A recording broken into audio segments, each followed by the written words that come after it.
Starting at the bottom of our deadly hierarchy, the Mitsubishi A6M0 changed everything. Picture this. You are a Navy pilot in 1941, and intelligence briefings have been telling you Japanese aircraft are inferior copies of Western designs. Then the first Zero dives out of the sun, and everything you thought you knew about air combat dies with your wingman. Now you're strapped into a Wildcat, sweat stinging your eyes, searching a sky that suddenly spits out a shape no one's ever briefed you for.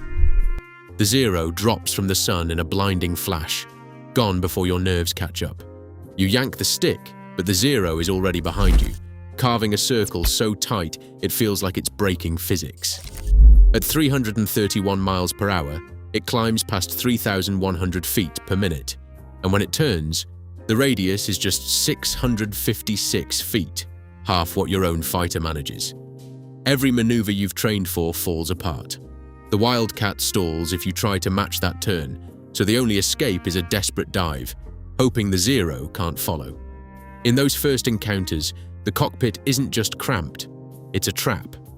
The Zero isn't just faster or more agile, it is a predator rewriting the rules of survival right as you realize you're the prey. Now, imagine the Zero closing in, but this time you fire back and watch its wing erupt in flames. The truth behind that early terror, the Zero was a glass cannon.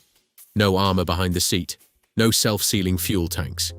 Every pound saved for agility meant a single bullet could turn the entire plane into a torch. When US engineers examined the captured Akuten Zero in July 1942, they saw just how thin the skin really was. That vulnerability became a blueprint for survival. Enter Lieutenant Commander John S. Thash. On June 4th, 1942, over Midway, Thach's Wildcats faced a swarm of Zeros. Instead of turning, he and his wingman crisscrossed in a deadly weave, covering each other's tails. The Thach weave didn't just blunt the Zero's edge, it rewrote the rules. Suddenly, the predator could be hunted. The Zero's reign of fear was over, and its fatal flaw sealed its fate at number 3. Picture this.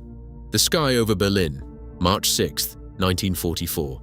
You are strapped into a Mustang, throttle wide open, engine screaming at 1,490 horsepower. The airspeed needle pushes past 437 miles per hour. There is nothing in front of you but enemy territory and 1,000 miles of hostile air.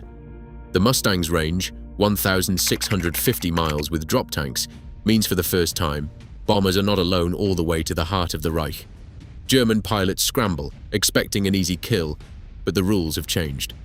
Instead of turning for home at the border, the Mustangs stay, circling above the city.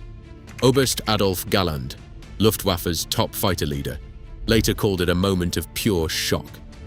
A new predator had arrived, one that could not be outrun or outlast. That day, the psychological balance in the European air war snapped. Suddenly, the hunters became the hunted, and every German pilot knew it. Now the throttle is wide open, and the Mustang's Merlin engine howls, but a single burst from below sends a warning light flashing on your dash. Coolant pressure drops. In that instant, the Mustang's secret weakness claws to the surface. The liquid, cooled heart that makes it a legend is also its curse. A stray bullet through one thin hose, and you are counting down seconds, not miles. Maintenance logs from the 352nd Fighter Group tell the story. Cracked welds, ruptured lines, engines seizing before there is time to radio for help. Lose coolant, and you have less than a minute before the engine locks up tight. Pilots called it the gliding coffin. If you are too low, there is no bailout, just a dead stick and a prayer. No matter how far the Mustang could fly or how many it chased from the sky, every mission carried the shadow of that flaw. That's why it stops at number 2. Now the Bf-109 enters the frame, not just as a fighter, but as a force of industrial will.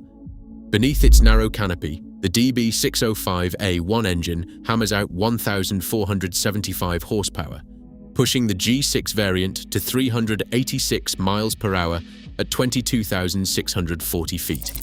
Climb rate, 3,346 feet a minute, enough to leave most pursuers gasping below. But the numbers only tell half the story.